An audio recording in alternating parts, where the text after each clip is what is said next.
Muito bem, estamos de volta com o programa Questão de Ordem, hoje falando sobre o coração. E recebendo hoje a vereadora Ana Lino, do PMDB, também enfermeira, e o doutor médico cardiologista André Chiga. Falando um pouquinho sobre, falamos nessa primeira questão quais são as doenças do coração, no primeiro bloco nós falamos sobre isso.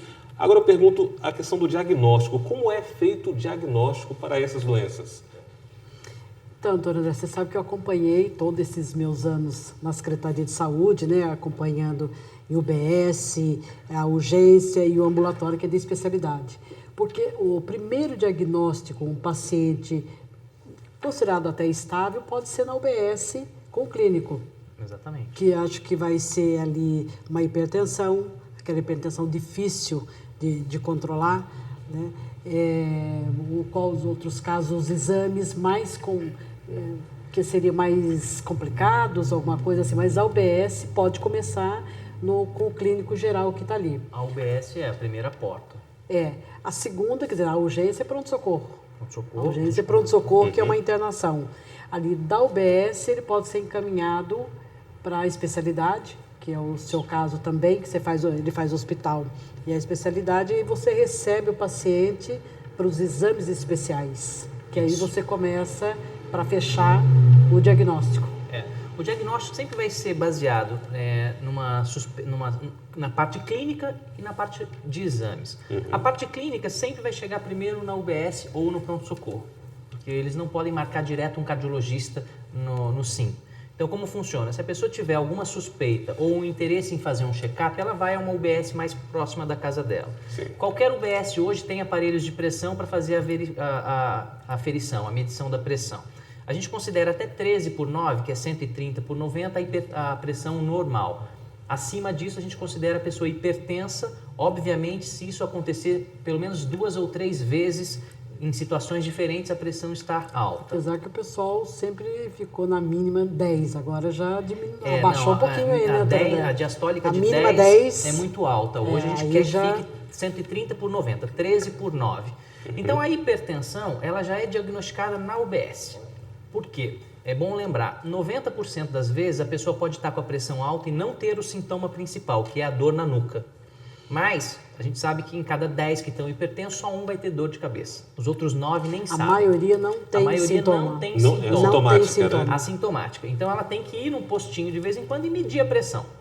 Com que frequência que deve ser feita, então, essa verificação? Porque tem gente tem uns que fazem todos os dias, eu acho que a Ana, que trabalhou durante muito tempo com relação a isso aí, tanto o doutor também, tem aquela pessoa bem preocupada, não, eu tenho o meu pai, minha tia, meu avô, que são hipertensos, e faz aquela medição, né, aquela aferição eu acho assim, diariamente. Né, todo dia é aquele paciente difícil de controle, uma hipertensão, o nome já está falando, é aquela pressão alta mesmo, que medicamento, para ver até o médico quer saber, será que preciso aumentar essa dose, a dosagem, mudar mesmo o medicamento? Então é aquele paciente de todo dia.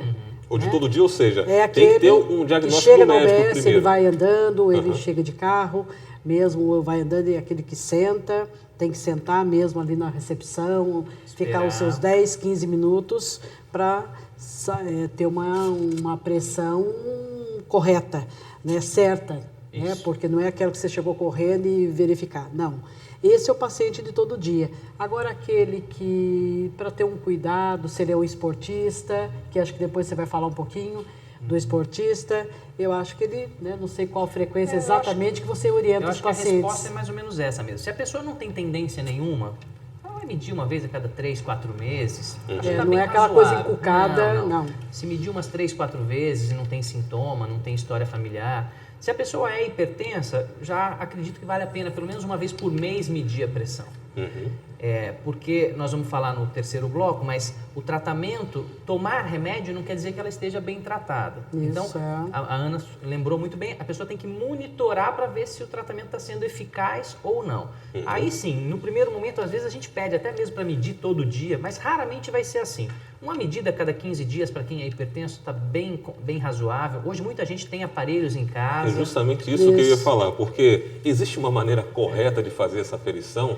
ou medição de pressão? Porque hoje em dia, essa facilidade que tem, até com relação, eu já ouvi algumas questões, até na própria farmácia, ao chegar para comprar um aparelho, que aquele aparelho digital, aquele que mede sozinho, não é bom e dá uma diferença muito grande para o analógico. Existe essa diferença mesmo? E qual seria a melhor maneira ou a maneira correta de se aferir ou medir a pressão? O ideal é que você meça com o médico ou com a enfermeira.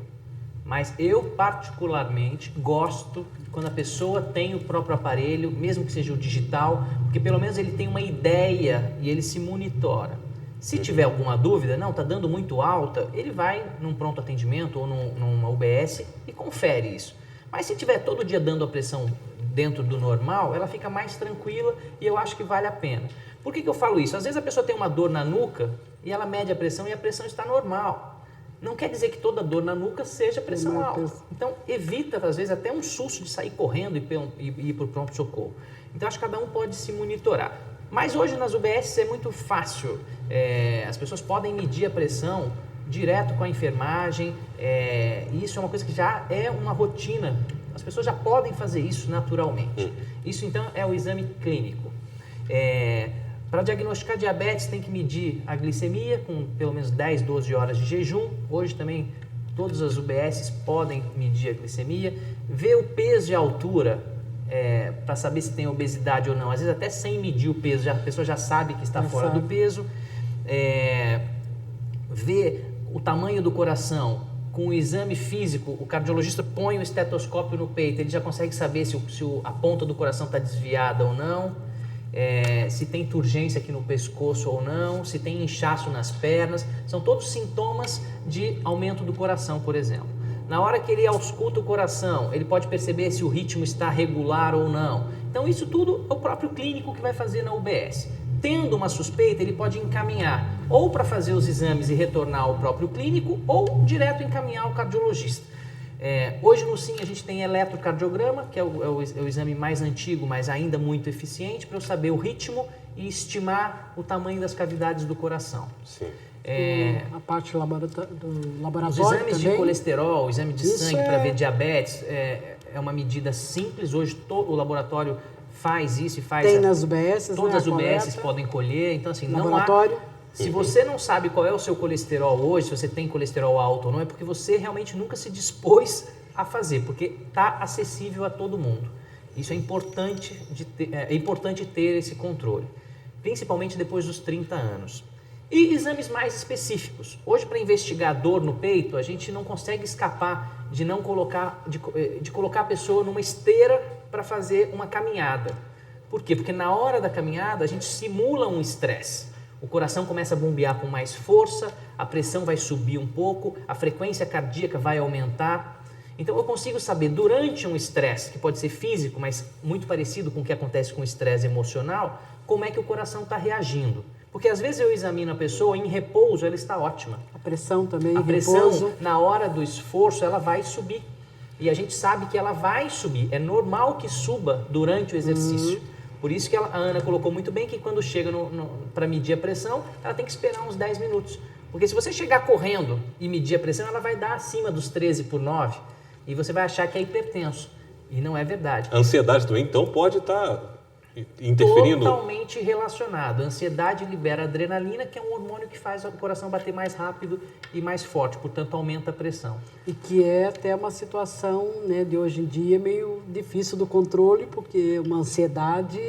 O estresse, né, cabe o estresse aqui, até para diabetes, né, cabe aquela diabetes emocional. Um programa inteiro, né, só para falar sobre estresse, que eu acho que talvez seja o grande vilão da nossa sociedade hoje, é o estresse. As pessoas vivem sem conseguir gerenciar isso, porque é impossível viver sem estresse. Mas treinar e gerenciar bem o estresse é que eu acho que tem que ser faz parte ensinado. do medicamento, como se fosse medicamento, né? Você toma uma parte do medicamento, tratamento. alimentação, mas e esse controle, né? Procurar. Uma coisa, o sal a gente sabe que é um mineral completamente importante para o funcionamento do corpo. Mas no caso dos hipertensos, né, como é que se consegue controlar o sal hoje?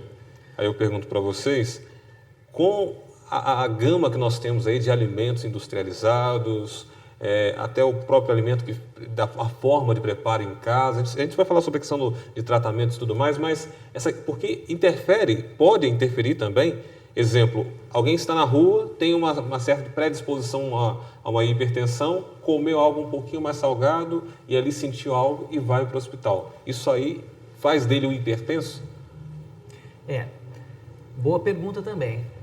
Segunda-feira é um dia que a gente encontra muito mais hipertenso no consultório do que... E aí a pressão da pessoa... Sábado, domingo, comeu pizza, feijoada, churrasco. Mesmo em quem não é hipertenso, às vezes ela sobe um pouquinho. É importante dizer o seguinte, o sal não é o causador da hipertensão. Existe o hipertenso que é sensível ao sal. Então, se você restringir um pouco a quantidade de sal, ajuda no tratamento. Mas quem não tem tendência, come sal à vontade, o próprio rim elimina isso e acaba não tendo problemas de hipertensão. Então é bom lembrar, faz parte do tratamento, que nós vamos citar no próximo bloco, mas não é o causador. Mas facilita muito o tratamento a pessoa não comer excessos de sal. Tudo que é excesso, né? O açúcar, tudo que é excesso o sal, vai fazer mal. Bom não vai ser. Certo. Nós falamos com relação à obesidade, na questão do diagnóstico.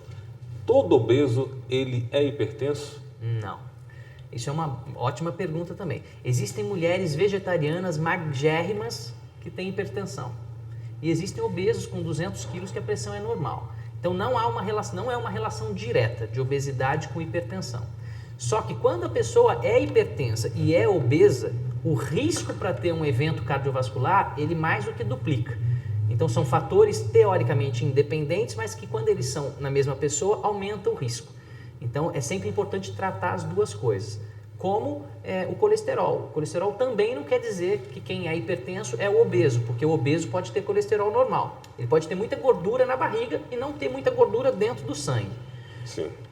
É uma relação que gordura piora. Da barriga, esse abdômen distendido, quer dizer, distendido não, aí é gordura mesmo, gordura não é distensão por alguma doença, nada. Isso tem alguma coisa a ver com o coração, o infarto? Então, a pessoa que tem... O pessoal fala, a obesidade abdominal ou visceral, que geralmente estão relacionadas, quanto mais gordura perto das vísceras do abdômen, maiores são as complicações vasculares. Isso é uma relação comprovada. Não quer dizer que se ele tem uma barriga enorme que ele vai ser hipertenso, nem que ele vá ter o colesterol mais alto. Por isso que a gente comentou no começo, são multifatores. Quando eles se somam, os efeitos se multiplicam. Isso é que é o risco.